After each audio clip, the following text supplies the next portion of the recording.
Safeguard your finances and level up your online shopping game with the EastWest Bank virtual credit card. First, to get started, you'll need to log into your EastWest Bank mobile banking app.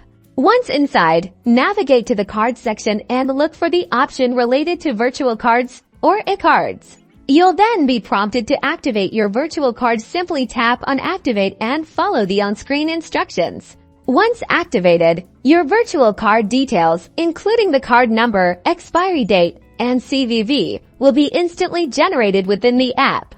To add funds, select the Add Funds or Load Virtual Card option and choose which of your EastWest accounts you'd like to transfer from.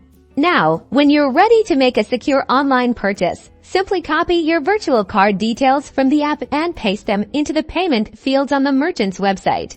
And that's it. Your transaction is complete. Without ever exposing your primary card information, this makes your online purchasing incredibly secure.